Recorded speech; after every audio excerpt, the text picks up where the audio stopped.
Assalamualaikum warahmatullahi wabarakatuh.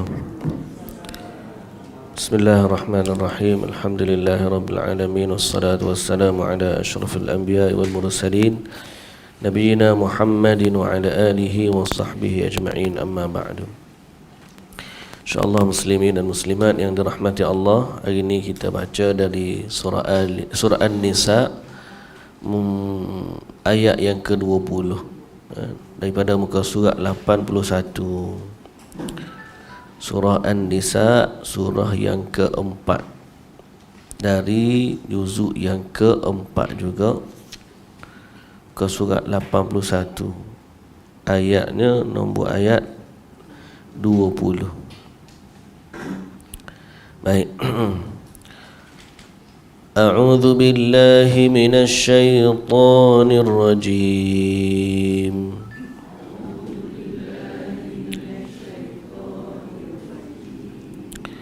Bismillahirrahmanirrahim.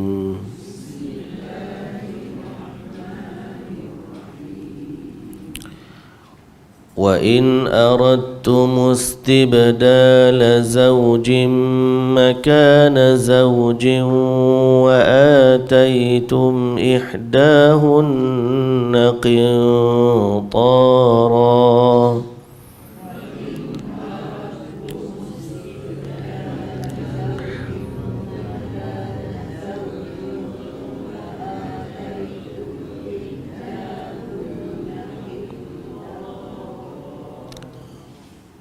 وآتيتم إحداهن قنطارا فلا تأخذوا منه شيئا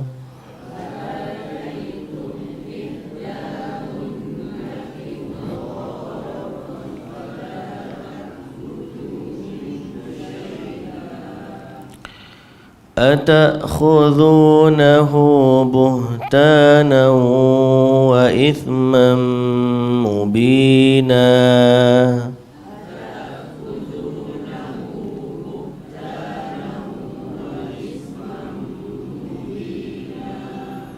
وكيف تأخذونه وقد أفضى بعضكم إلى بعض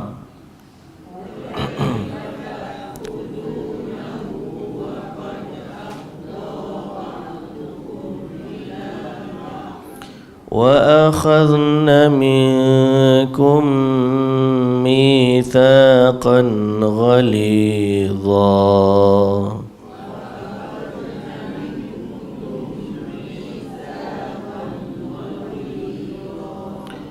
ولا تنكحوا ما نكح آباؤكم من النساء إلا ما قد سلف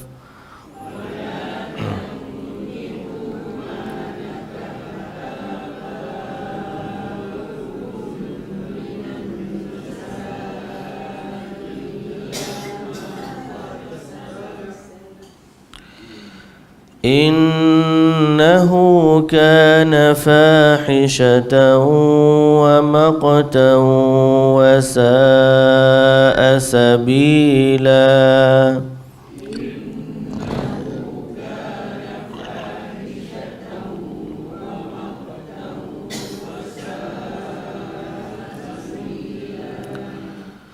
حرمت عليكم أمهاتكم وبناتكم وأخواتكم وعماتكم وخالاتكم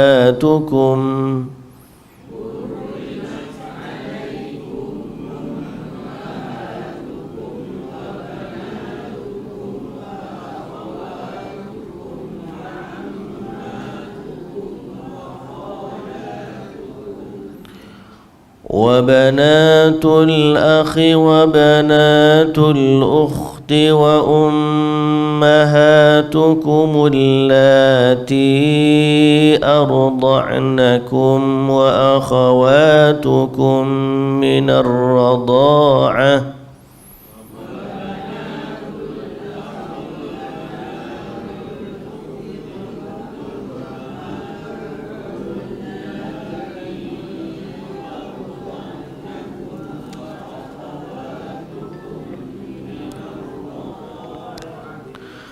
وأمهات نسائكم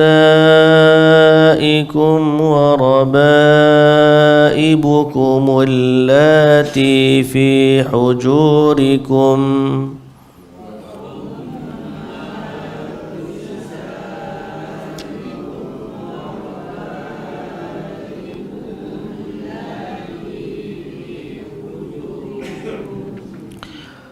وربائبكم اللاتي في حجوركم من نسائكم اللاتي دخلتم بهن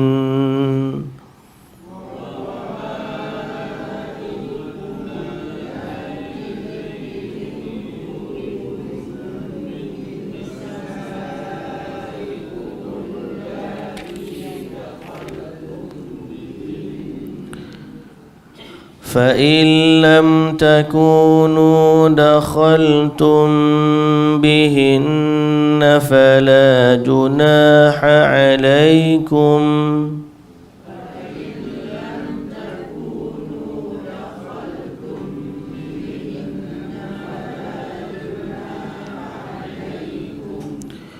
وحلائل أبنائكم الذين من أصلابكم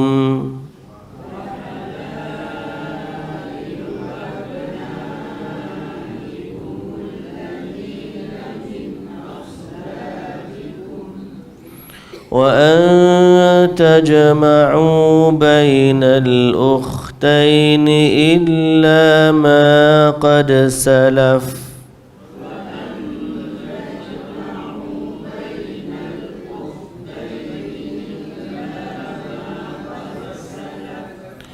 إن الله كان غفورا رحيما.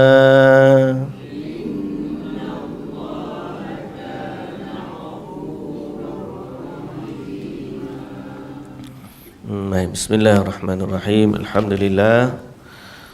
Sekali lagi puji dan syukur bagi Allah Subhanahu wa taala, Tuhan pemilik sekalian alam, yang maha agung, yang maha perkasa, yang maha berkuasa di atas segala-galanya. Dialah Allah satu-satunya Tuhan yang berhak disembah, yang tiada sesuatu sebanding, setara, seperti dengannya. Selawat dan salam atas Nabi kita, Nabi Muhammad sallallahu alaihi wasallam, juga sekalian Nabi-Nabi serta keluarga baginda dan para sahabatnya dan para pengikutnya yang setia sehinggalah ke hari kiamat. Amma ba'du, ketahuilah sebenar-benar perkataan adalah kitabullah. Sebaik-baik petunjuk adalah petunjuk dari Rasulullah sallallahu alaihi wasallam. Seburuk-buruk perkara adalah yang diada-adakan dalam agama, dan setiap yang diada-adakan dalam agama adalah bid'ah. Setiap bid'ah adalah sesat, dan setiap kesesatan berada di dalam neraka. Muslimin dan muslimat yang dirahmati Allah, hari ini kita sambung ayat yang kita baca semalam. Hari ini cerita dia, wa in aradtumustibdala zawjin. Maksud dia, sekiranya kamu berkehendak istibdala zawjin, untuk menggantikan isteri kamu. Apa maksud menggantikan isteri ni?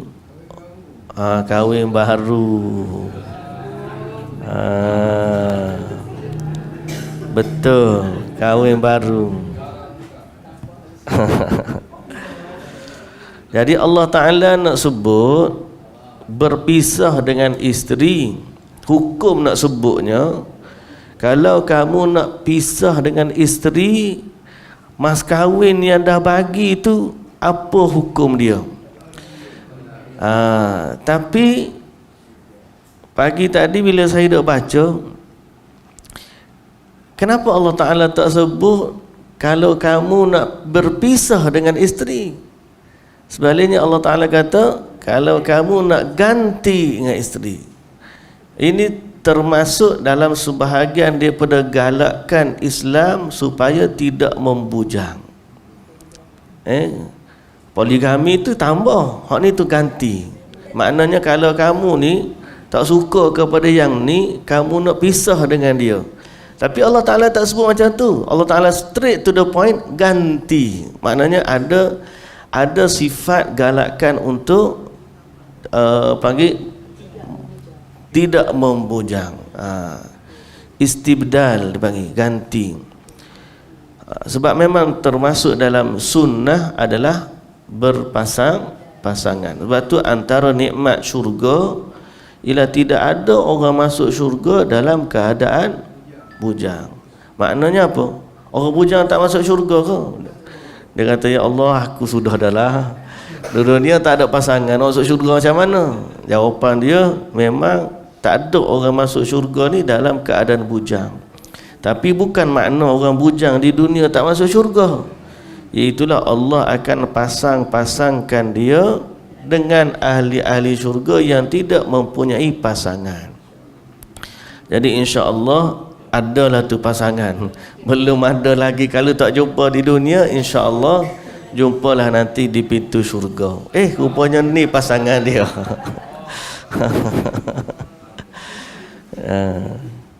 Ala kullin, tapi ayat ni sebenarnya Allah Ta'ala sebut wa in aradtu mustibdala zaujin, bila kamu berkehendak untuk ganti isteri. Maknanya turidu an yufariqa atau arada ahadukum an yufariqa imra'atan wa yastabdil makanaha ghairaha.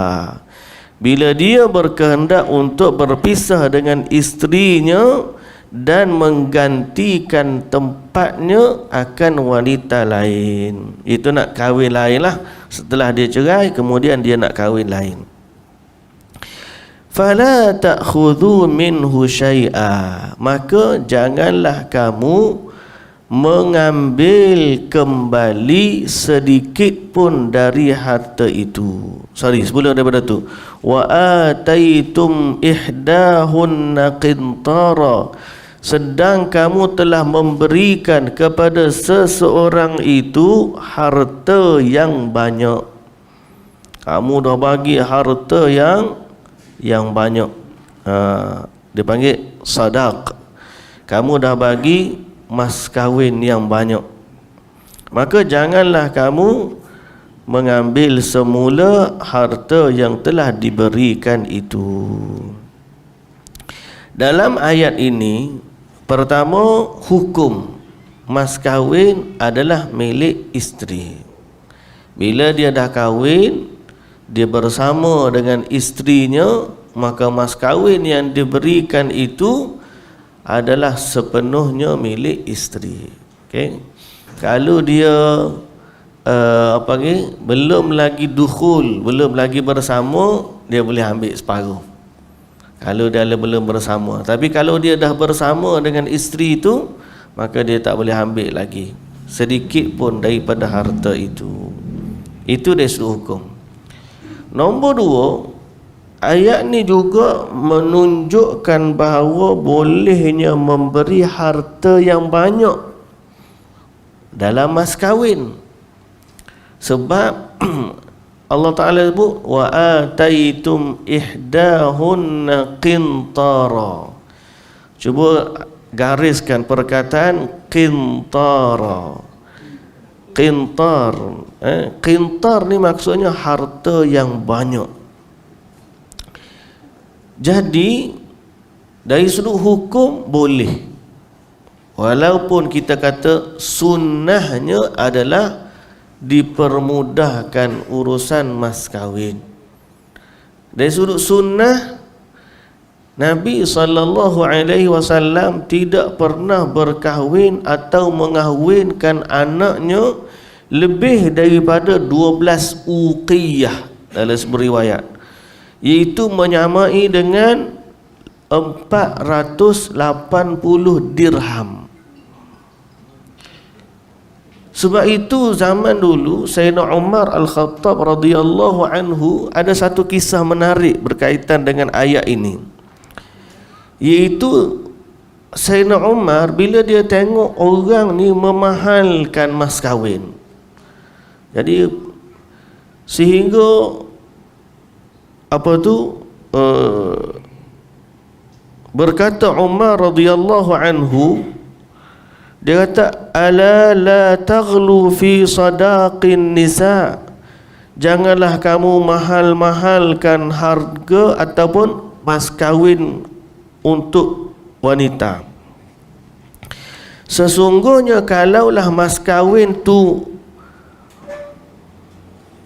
kalaulah mahalnya mas kahwin itu adalah kemuliaan di sisi Allah, ataupun termasuk dalam urusan takwa kepada Allah, maknanya kalaulah kira mas kahwin ni siapa paling mahal, siapa paling mulia, atau siapa yang paling mahal dialah yang paling bertakwa, kata Umar, kalaulah sekiranya mas kahwin itu termasuk kemuliaan dan ketakwaan, nescaya orang yang paling utama dalam urusan mahalnya mas kahwin adalah Nabi sallallahu alaihi wasallam. Tapi tidak begitu.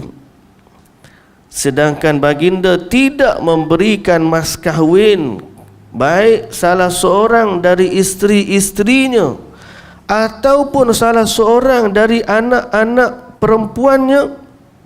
Baginda tidak bagi mas kahwin lebih daripada 12 uqiyah.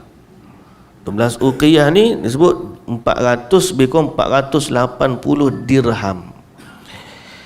Wa in kana ar-rajul, kata Umar lagi, dan adalah seorang lelaki itu, la yubtala bi saduqati muraatihi, ada yang diuji dengan mas kahwin isterinya sehingga dia memusuhi di dalam dirinya. Dia tak suka mahal-mahal tu, dia siapa, dia nak kahwin, tapi dalam perkahwinan itu adanya permusuhan, adawah ni. No, dia ada sikit rasa marah dia. Ni, sehingga dia berkata,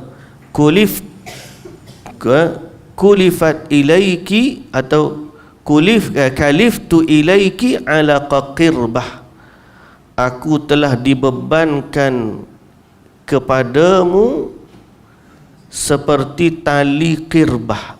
Tali qirbah ni saya duk baca, apa dia nak sebut ni, perumpamaan dia, aku dibebankan ke atas kamu seperti tali qirbah.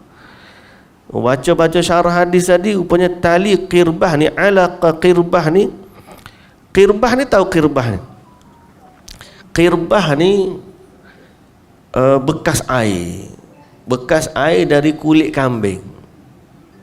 Bekas air kulit kambing ni dia jahit balik jadi macam bekas air. Zaman dulu mana ada geleng-geleng kita ni, bekas air dia adalah kulit binatang. Dia buat gitu, dia jahit. Jadi jadilah satu qirbah. Satu qirbah, 4 qirbah menyamai air 2 kolah. Qirbah ni air 2, bukan kolah masjid ni. Air 2 kolah tu maknanya qadar air yang banyak di sisi orang Arab adalah 4 qirbah, boleh jadi air 2 kolah. Tapi besarlah, kambing besar. Dekat qirbah tu ada tali. Kalau dia nak ambil air, dia akan kendung. Beratlah benda tu. Jadi dia kata seolah-olah aku bayar kepada kamu ni seperti beban yang aku pikul, seperti bawa tali qirbah. Nak katanya nak boleh nikah dengan kamu ni susahnya aku. Dia ada satu permusuhan di dalam hati. Maknanya dia ada rasa tak puas hati, marah, datang pun rasa terkilan. Jadi sebab itu Sayyidina Umar radhiyallahu anhu dia tak bagi. Sebab tu kata Nabi SAW dalam bab wanita ni, yang paling berkatlah yang paling mudah urusan perkahwinan. Mudah ni bukan erti murah, mudah. Mana yang dia mudah? Kalau dia rasa mampu 10,000, 10,000 lah. Kalau dia kata mampu 15,000, 15,000 lah. Kalau tiba-tiba dia kata saya mampu 5,000, 5,000 lah. Permudahkan urusan. Terutamanya di zaman kita ni, hak haram tu terlalu mudah. Hak haram tu bayar duit RM10, bayar top up pun dapat dah. Tak sebahagian daripada tempat tu bayar top up telefon pun dapat dah yang haram. Hak mak ni bayar apa kali RM1,000 dapat dah yang haram. Bayar RM500 dapat dah yang haram. Kadang-kadang tu free of charge pun dapat dah hak haram. Tiba-tiba mari hak nak halal ni nyoba bagi syarat 20,000. Kawan ni kerja pernah lelah membanting tulang siang malam semata-mata nak dapatkan yang halal 20,000. Apa berlaku?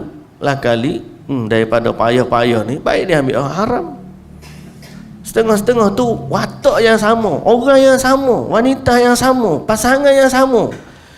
Ayah dia kata letak 20,000. Dia ni nak boleh cukup 20,000, tunggu lagi 2 tahun. Dalam masa 2 tahun tu duk eret gi mari dah ni.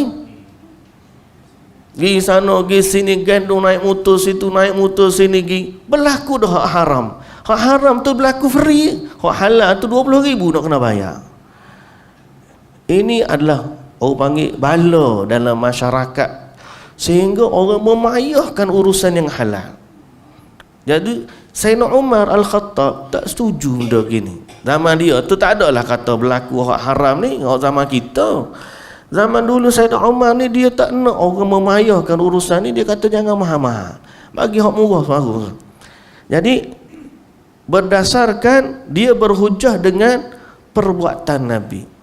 Sebab dia kata Nabi ni SAW tak pernah mas kahwin dia ke, mas kahwin anak-anak dia ke, tak pernah lebih daripada 12 uqiyah, iaitu 480 dirham. Tak lebih, hak kurang daripada banyaklah. Ada setengah beberapa panggil kalau kenduri pun beberapa kurma sahabat-sahabat mari atas sefrah kat bambu. Jadi zaman tu itu yang mudah. Itu yang mudah. Maka Sayyidina Umar kata dia berhujah dengan hadis tu, dengan perkataan Nabi tu. Dia kata apa? Dia kalau boleh jangan lebih 400 dirham. Kata Nabi, kata Umar dalam riwayat Abu Ya'la, dia kata rakiba Umar bin Al-Khattab radhiyallahu anhu mimbar Rasulillah sallallahu alaihi wasallam thumma qala. Satu hari Umar ni dia naik atas mimbar Nabi. Bila naik atas mimbar Nabi, dia pun berkhutbah. Dalam khutbah dia kata, ayyuhan nas, wahai sekalian manusia, ma iktharukum min suduqin nisa. Apa keadaan kamu dalam memahal-mahalkan mas kahwin wanita? Sesungguhnya Rasulullah sallallahu alaihi wasallam dan para sahabat mas kahwin mereka sekitar 400 dirham. Fama duna dhalik, dan kurang daripada tu. Ada sahabat ni dengan sebentuk cincin daripada besi. Ada sahabat dengan beberapa ayat Quran. Nabi kata, mu ada apa? Tak ada apa. Mu hafal Quran, hafal Quran. Maka dia kahwinkan dengan Al-Quran yang ada di dalamnya. Mudah. Jadi kata Umar, tidak lebih daripada 400 dirham. Walau kanal ikthar, kalaulah banyak mahalnya mas kahwin itu termasuk dalam takwa kepada Allah, atau termasuk dalam kemuliaan, makna wanita paling mahal dialah wanita paling mulia, nescaya kamu tidak akan dapat mendahului sahabat Nabi. Nescaya sahabat Nabi dulu hak buat. Bukan tak ada sahabat Nabi hak kaya-kaya, ada. Tapi zaman tersebut biasa je, mas kahwin tu biasa. Mak kita ni nak kena buat. Kalau kahwin tahun 2024, dia 24 dia bagi. Dia letak 24,000, 24 ringgit, 24 oh. Sen-sen pun 24 sen. Aduh, nak suruh nampak pula tu. Lepas tu tak ada 24, tak ada 2 tahun 4 bulan, cerah tu. Tak tu. Malah sebut 24 tahun pasal lama dah. 2 tahun 4 bulan yang kita bagi. Baik.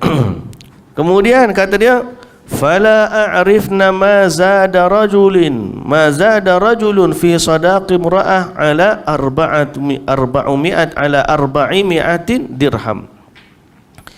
Dia kata aku tak tahu ada orang zaman Nabi lebih mas kahwin dia sampai ada 400 dirham. Kata Umar radhiyallahu anhu. Dia pun turun. Bila turun, maka datanglah seorang wanita, makcik ni, bahasa makcik dia kita kata ni, ataupun seorang wanita, tak tahu dia kahwin dah ke tak lagi. Tapi fa'taradathu imra'atun min Quraisy. Datang seorang wanita daripada Quraisy, dia kata, ya Amiral Mukminin, wahai Amirul Mukminin, kamu telah mencegah manusia daripada menambahkan mas kahwin lebih daripada 400 dirham. Nabi Umar kata, ya.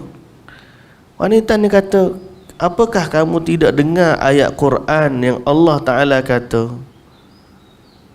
Nah, Umar kata, ayat mana? Dia pun bacalah ayat ni. Dan dia kata, bukankah kamu baca ayat ni? Allah Ta'ala kata, wa ataitum ihdahunna qintara, dan kamu telah memberikan kepada salah seorang daripada mereka qintar, harta yang banyak. Bila dengar lagu tu, Sayyidina Umar ni, ni ciri-ciri sahabat Nabi. Sahabat Nabi ni kana waqafan inda ayatil Quran. Apa maksud waqaf? Orang yang berhenti. Bila dia tengah buat apa-apa, dengar ayat Quran, dia akan berhenti buat hak dia buat kalau bertentangan dengan ayat Quran. Sebab tu Allah Ta'ala sebut sifat orang mukmin. Semalam pun saya sebut dekat Masjid Syafi'i semalam. Sifat orang mukmin ni, bila dengar ayat Quran, satu je keluar daripada mulut dia. Apa dia? Sami'na wa ata'na. Innama kana qawlal mu'minin idza du'u ila Allahi wa rasulihi an yaqulu sami'na wa ata'na. Innama kana qawlal mu'minin. Ayat sekali lagi sekejap. Innama kana qawlal mu'minin, surah An-Nur. Surah An-Nur, surah yang ke-24, ayat 51. Surah yang ke-24, ayat 51. Apa kata Allah? Muka surat 356. 356 surah An-Nur ayat 51. Kata Allah, innama kana qaulal mu'minin idza du'u ila Allahi wa rasulihi liyahkuma bainahum an yaqulu sami'na wa ata'na. Sesungguhnya perkataan orang-orang beriman ketika mereka diajak kembali kepada kitab Allah dan sunnah Rasulnya. Orang mukmin ni bila diajak kembali kepada Quran dan sunnah, apa ucapan mereka? Apa jawapan mereka?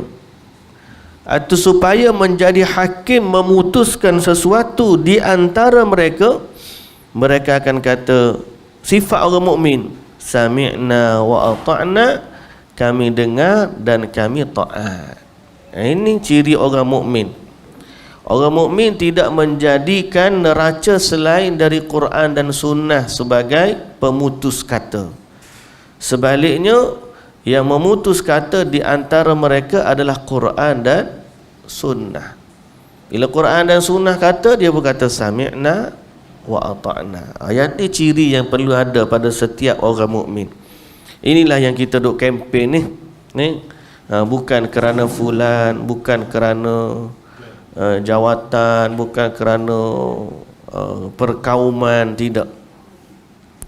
Orang mukmin ni yang memutuskan urusan di antara mereka ada Al-Quran dan juga sunnah. Jadi kita dak bergaduh. Hak betul siapa?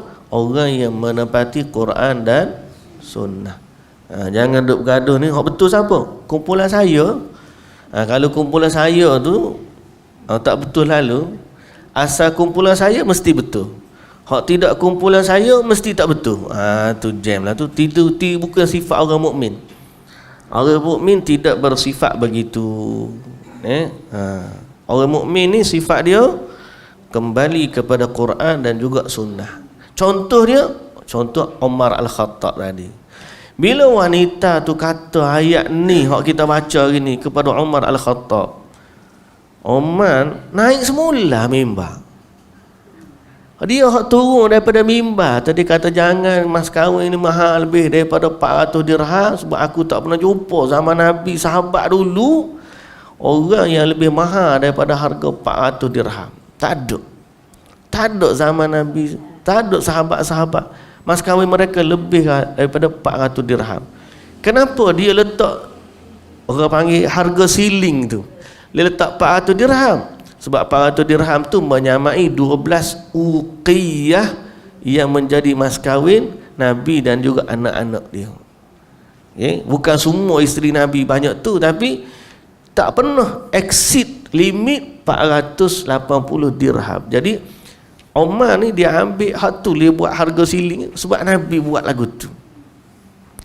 Jadi bila dengar wanita tu kata ayat Quran kan Tuhan kata bagi banyak, Sayyidina Umar bila dengar lagu tu naik semula mimbar. Ni hebatnya Sayyidina Umar ni, sahabat-sahabat ni. Sebab apa naik semula mimbar? Sebab dia telah ditegur dengan ayat Al-Quran. Kalau tidak kerana ayat Quran ni dia tak naik semula, tapi kena ayat Quran ni. Umar ni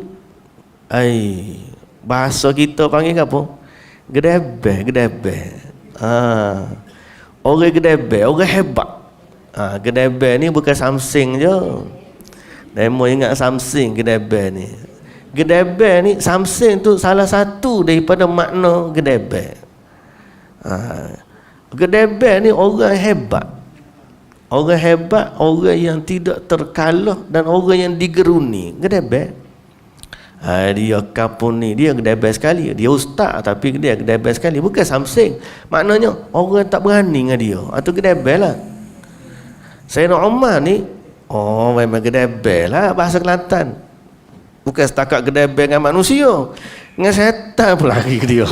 Setan pun kalau Umar lalu, Allah setan kata aku tak berani setan pun lari ke Umar ni. Tiba-tiba bila dia dengar ayat Quran, padahal yang tegur dia siapa? Orang perempuan. Kalau kita kat ni khalifah, ni orang perempuan daripada Quraisy, tidak dikenali nama dia siapa. Tapi perempuan ni bawa ayat Quran. Ayat Umar pun tak baca ke ayat Quran? Ayat mana? Ayat Allah Ta'ala kata wa ataitum ihdahunna qintara. Dan kamu dah bagi kepada mereka ni qintar, harta yang banyak. Berarti Allah benar. Kenapa kamu nak larang? Dengar wah ni ya, naik semula mimbar. Bila naik semula mimbar, dia kata apa? Dia kata qala Allahumma ghufra. Ya Allah, ampunkanlah aku. Kullun nas afqahu min Umar. Sebelum dia naik mimbar tu dia kata gitu, Allahumma ghufra, ya Allah ampunlah aku. Rupanya manusia semuanya lebih faqih daripada Umar. Maknanya aku tak faham ayat ni, orang lain faham lagi daripada aku. Bukan nak tunjuk Umar ni tak ada ilmu dah.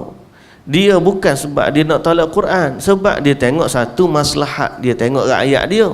Yang kedua dia banding dengan perbuatan Nabi. Bukan tak ada urusan, tapi dalam bab ni wanita telah mendatangkan satu ayat Quran yang menyebabkan Umar tu terkedu. Dia kata, sehingga Umar kata kullun nas afqahu min Umar. Semua orang lebih faqih daripada Umar. Ni rendah dirinya Umar Al-Khattab radhiyallahu anhu. Padahal Umar ni ada 3 situasi pendapat Umar dipersetujui oleh Allah dalam ayat Quran. Taruh Umar lagu tu tiba-tiba bila ditegur dengan ayat Quran oleh seorang wanita, dia kata, ya Allah ampunkanlah Umar, rupa-rupanya semua orang lain lebih faqih daripada Umar. Dia naik semula mimbar, dia berkata, inni kuntu nahaitukum an tazidun nisa fi sadaqihinna ala 400 dirham faman syaa an yu'ti min malihi ma ahabba. Dia kata, aku sebelum ni larang kamu dari bagi mas kahwin atau menambahkan mas kahwin wanita lebih daripada 400 dirham. Maka sekarang ni siapa-siapa yang nak bagi apa yang dia suka untuk bagi, bagilah. Allah kata, siapa dia nak boleh bagi apa yang dia suka untuk bagi, maka silakanlah. Dia benarkan, ya. Qala Abu Ya'la wa adhunnuhu qal faman tabat nafsuhu falyaf'al. Dan siapa, kata Umar, Abu Ya'la, dan siapa yang rasa mas kahwin tu menyenangkan hatinya, silalah. Maknanya selama tidak membebankan, silalah. Jadi lebih daripada 400 pun tak apa, yang penting hati tu senang. Ni ke anak 2 orang tak habis lagi bayar hutang. Nak beli pampers lagi, nak beli susu lagi, hutang kenduri hari tu tak lepas lagi. Allahu Akbar. Nak suap mulut anak, kena suap mulut orang dulu. Kawan dia pula mari kenduri makan sepinggang tu bertimbung-timbung makan. Siapa dia bayar? Pengantin bayar. Dia pun tengok terkebir-kebir, sedapnya mu bayar. Aku ni lepas kahwin 3 bulan makan Maggi pula lepas tu. Kena nak bayar hutang pasal mas kahwin punya pasal. Itu baru mas kahwin. Orang kita ni lebih berat lagi. Zaman dulu mas kahwin je beratnya. Zaman kita lah ni mas kahwin satu hal, hantaran lagi, bagi atas pa lagi. Lepas pada tu kenduri lagi, kena sewa kemah lagi, homestay lagi. Allahu Akbar. Patut buat nasi buku yang bagi ke masjid. Macam kita kenduri kat luar tu, dia suruh ke lepas dah. Mana-mana orang nak kahwin, kita kenduri esok lepas kuliah ni ada saudara kita nak kahwin contoh. Ustaz pun sponsor air teh satu tong, ada bawa bulut pagi, ada bawa nasi lemak gini. Kata ni kira ni nak isytihar ni, hari ni ada saudara kita ni kahwin. Lepas habis dah, selesai. Ni gak dak payah nak boleh kahwin tu. Allah, preparation setahun. Nak boleh kahwin, booking tu booking ni, tak ada tempat tu, tak ada tempat ni. Masalahnya masalah nak makan, nak duduk tempat tinggal tu masalah orang lain. Masalah betul-betulnya 2 orang ni menggelepar nak kahwin ni. Hak gelepar saja tak apa, tapi kan hak ni naik motor gidah, naik kereta dah pergi sekali pergi mana-mana. Allahu Akbar. Allah, masyarakat. Bolehlah. Bolehlah. Siapa nak start dulu ni? Boleh tu boleh, ustaz on je. Nak start dulu siapa dia? Baik. Kemudian fala ta'khudhu minhu syai'a. Okey, fala ta'khudhu minhu syai'a, maka janganlah diambil balik daripada harta itu sedikit pun. Ta'khudhunahu buhtanan wa ithman wa ataitum ihdahunna qintara fala ta'khudhu minhu syai'a ta'khudhunahu buhtanan wa ithman mubina. Apakah kamu mengambilnya, patutkah kamu mengambilnya dengan cara yang tidak benar dan dosa yang nyata. Kalau kamu ambil juga, makna ambil harta secara tidak benar dan mendatangkan dosa. Kalau isteri nak bagi, itu urusan dia, tak ada masalah. Bila dah kahwin, dia pun kata nak beli pamper pun tak cukup, nak beli tu pun tak cukup, nak beli, dia kata tak apalah abang, Saya ada lagi simpan duit kita dapat, saya dapat mas kahwin, gunalah dulu untuk kita, keluarga kita ni nak membesar anak-anak dan sebagainya, maka dia haruskan, tak ada masalah. Okey, boleh. Tapi kalau nak ambil secara paksa, tidak boleh. Haram hukum dia. Baik, Allah Subhanahu wa taala kata lagi, wa kaifa ta'khudunahu wa qad afdha ba'dukum ila ba'd. Bagaimana kamu tergamak mengambil balik pemberian itu, padahal kasih mesra telah terjalin antara satu dengan yang lain.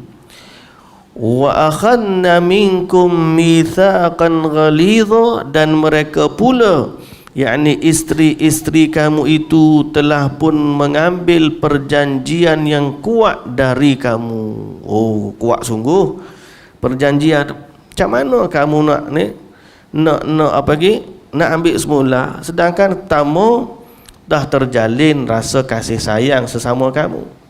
Yang kedua, waktu bayar tu bukan kamu bayar dengan beli, kamu telah mengambil perjanjian yang sangat ghalidh, berat.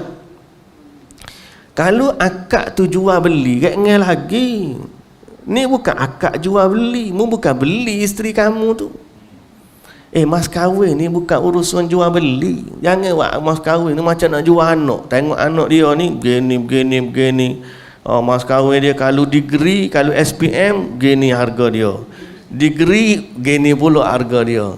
Master, gini. PhD, terlalu tengok ni. Dia bertanya, tak ada diskaun kau ni. No. Dia nak minta jual sangat dah. Tak ada diskaun ke? Saya tunggu offer lah, dia kata. Tunggu offer, tunggu sampai kau sudah tak tunggu harga. Jangan sampai macam tu. Bukan akad jual beli. Ini adalah akad akhadna minkum, perjanjian yang sangat berat. Berat apa? Dia bukan ambil saja. Dia ambil aku terima mas kahwinnya. Aku terima nikahnya fulanah binti fulan dengan mas kahwinnya sekian. Tak padan mas kahwin hak dia bayar tu dengan beban hak dia pikul tu. Tak padan. Nak pikul agama dia, mu kena jaga. Makan minum dia, mu kena jaga. Tempat tinggal dia, mu kena jaga. Sakit demam dia, mu kena jaga. Dengan harga tu tak padan. Perempuan pula, bila dia dapat pun tak padan juga. Dia dapat contohnya 2,000 lah, tak kata 10,000. Umur hidup dia yang akan bagi. Maruah dia, kehormatan dia, kasih sayang dia, penak lelah dia, air mata dia, semua dia suruh belaka. Wa akhadna minkum mitsaqan ghalidha. Allah Ta'ala kata, kamu bukan ambil dengan akad yang biasa dah. Jangan anggap ni jual beli. Ni adalah akad yang sangat-sangat berat. Cuma saja Allah Ta'ala letak sebagai syarat mas kahwin tu sebagai komitmen, nak tunjuk ada kesungguhan kita untuk bagi hadiah kepada wanita. Ni sebagai aku nak bagi hadiah kepada kamu, bukan nak beli dia dah. Jangan jual. Kalau kata sebut cici sebagai tanda hadiah, kalau dapat 10,000 sebagai tanda hadiah, beli satu rantai emas bagi hadiah, satu helai panggil persalinan solat sebagai hadiah, yang tu dia bukan nak jual. Kalau nak kira harga lah, jenuh dah nak bayar. Tak ada, bukan soal harga, ni soal bagaimana kita memberi nilai panggil kepada sebuah ikatan yang sangat-sangat berat. Jadi dia bukan dia susah dia seorang, dua-dua.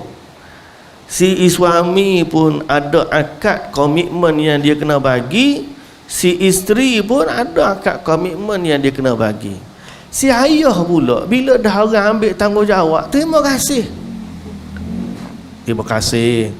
Akhirnya ada juga orang nak sambung, tugas aku dalam menjaga anak wanita, anak perempuan.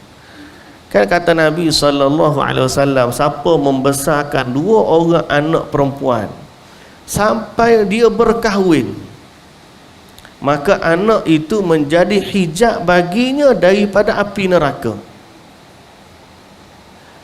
Orang tanya Rasulullah, kalau dia ada seorang je ada anak perempuan, seorang pun jadi juga. Dalam hadis tu maknanya tanggungjawab ayah ni sampailah anak kahwin. Habis tu lepas tu tanggungjawab siapa? Tanggungjawab suami. Maknanya dia fikir tu tanggungjawab hak suami lebih besar daripada hak ayah. Ayah tak boleh tengok aurat isteri anak perempuan dia. Aurat biasa tu boleh tengok lah, tapi kemaluan dia tak boleh tengok. Ayah kalau anak besar tak boleh dah. Suami boleh.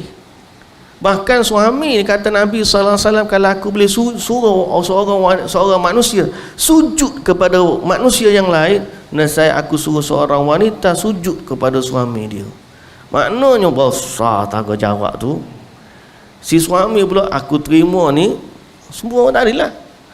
Agama dia tanggungjawab aku, makan minum dia dah jadi tanggungjawab aku, tempat tinggal dia dah jadi tanggungjawab aku, maruah kehormatan dia dah jadi tanggungjawab aku. Semua benda, dosa pahala dia apa kita kena fikir. Hai, bini aku ni pakai tudung tak pakai tudung, tak tebing tak pakai, tak tutup aurat, tak laki tanggung. Ayah dia lah sadar, aku suruh kamu. Inilah permata hati aku, menjagalah elok-elok dia pusrimu. Kalau dia buat baik, baiklah dia. Kalau dia buat jahat, dialah si lelaki ni lah juga yang akan tanggung akibat dia di hari akhirat kelak. Sebab tu diserahkan wanita ni kepada orang-orang yang beriman dan bertakwa. Bukan diserahkan kepada orang yang kaya. Kalau orang kaya sedaplah dia belinya. Serahlah kepada orang yang beriman dan bertakwa. Tunkahul mar'atu li arba'ah, dikahwini wanita sebab 4. Ada sebab harta banyak, dapat mas kahwin banyak. Ada sebab orang panggil comel, rupa dia, sebab dia handsome, bagilah. Sebab dia cantik, kahwinilah. Atau sebab keturunan dia, anak datuk, anak Tan Sri kau, keturunan bangsawan kau mana kau, ataupun kerana agama dia. Sebab apa ni? Sebab dia juruh, sebab dia soleh, sebab dia jaga solat 5 waktu. Aku yakin kalau aku bagi anak aku ke dia ni, anak aku solat 5 waktu. Ni Allahu Akbar. Macam-macam kita tengok ada orang ahli solat di zaman muda, bila dapat pasangan yang tak solat dengan dia sekali tak solat. Ada ke tak ada? Ada. Jangan diremehkan urusan perkahwinan tu. Serah anak ni bukan jual bukan. Dia serah dengan ikatan yang sangat berat. Agama dia pun kita serah lagi. Siapa-siapa kalau tak kena edah, tukar agama pun boleh adik. Kalau tak kena cara. Daripada hak salat tak jadi salat. Daripada hak tak erti dah hak baca Quran jadi duk minta dengan kubur-kubur wali. Jangan. Kalau kita tengok tiba-tiba hak mari minta, dia ni guano ni duk main pergi kubur semua, duk minta dengan ahli kubur, syirik. Jangan. Silap-silap dengan kita, anak cucu kita duk main pergi situ. Mari-mari Syiah tak apalah. Syiah tu nanti kita bolehlah baki dia sikit-sikit lepas ni. Yang penting dia tu nampak okey, kerja pun ada, tempat tinggal pun okey, kereta pun okey, boleh makan, boleh minum, beres lah. Syiah pun Syiah lah. Agama tu paling mahal sekali tu. Wa akhadna minkum mitsaqan ghalidha. Allah Taala kata, dan dia telah mengambil dengan kamu perjanjian yang berat.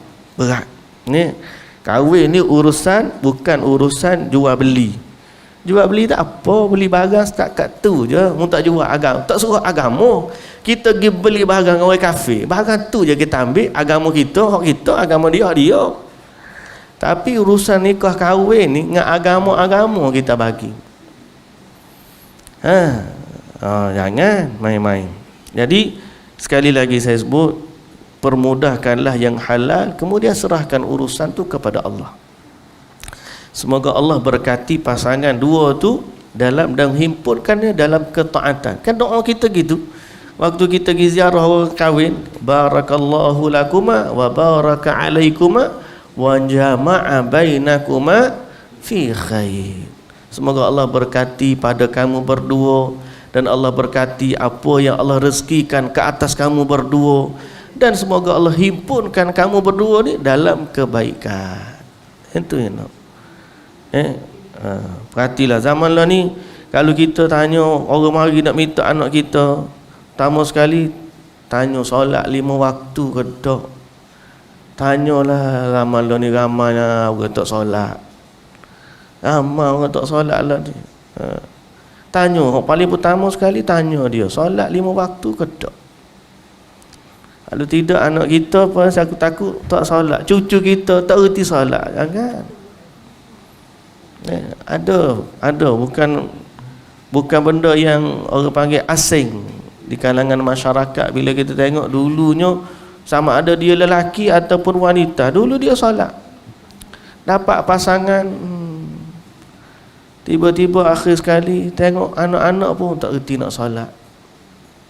Tak erti. Pasal apa? Di rumah dia tak pernah tengok mak ayah dia solat. Kalau tanya di sekolah tu, isteri saya sekolah, dia tanya siapa dia sekolah 5 waktu. Berapa kat tangan? Berapa orang? 2-3 orang kat tangan solat 5 waktu. Ni generasi yang depan tak tahu lagu mana. Ada hak solat tapi tak cukup waktu.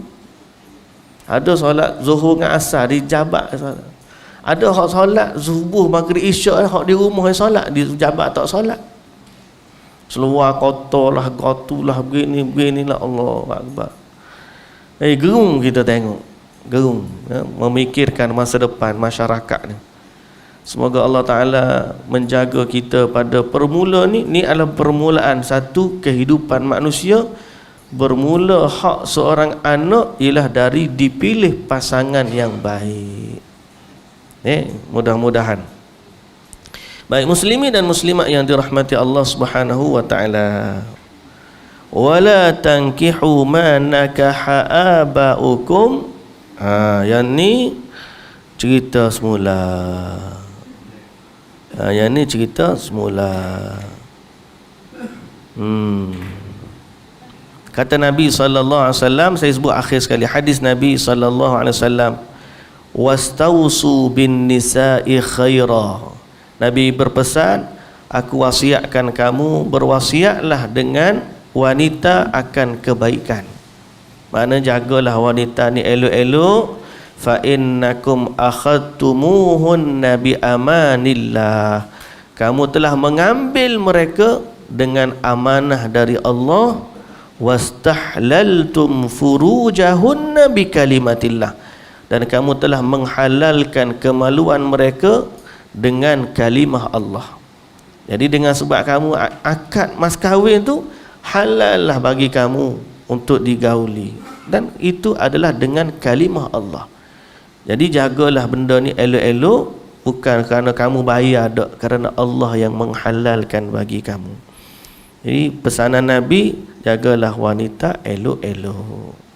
Semoga Allah Ta'ala menjaga isteri-isteri kita, anak-anak perempuan kita, adik-beradik perempuan kita, dan diberikan jodoh dan pasangan yang baik-baik, orang-orang soleh. Dan begitu juga anak-anak lelaki, adik-beradik lelaki, saudara-saudara kita juga diberikan pasangan-pasangan yang soleh. Saya ambil tips ayah saya lah. Ayah saya ni, dia pesan sokmo, duduk dalam perut lagi minta dah jodoh yang baik. Baru ni saya dapat anak saudara, kebetulan balik baru ni adalah adik lelaki saya dapat anak perempuan. Ya, hari Isnin tu dia siap hari ke-7 dia dapat buah nama Fatimah Az-Zahra. Letak nama, ayah saya letak Siti Zainab. Adik saya kata, nampak klasik benar Siti Zainab ni. Dia kata okey je sebenarnya, tapi dia kata dia nak Fatimah Az-Zahra. Okey lah, dua-dua tu nama anak Nabi ke okey lah. Cuma mesti kita suruh doa. Dia doa terus, memang dia doa. Baby ya Allah. Ayah saya ni dia memang suka doa anak-anak dia memang. Dia kayak setiap ni. Jumpa anak ni, ya Allah, pasangkanlah dia dengan jodoh-jodoh yang baik. Daripada kecil lagi. Pasal apa dia kata? Abah duk tengok kak, jodoh ni penting. Jodoh ni penting. Biarlah kita ni dapat jodoh pasangan-pasangan yang soleh dan solehah.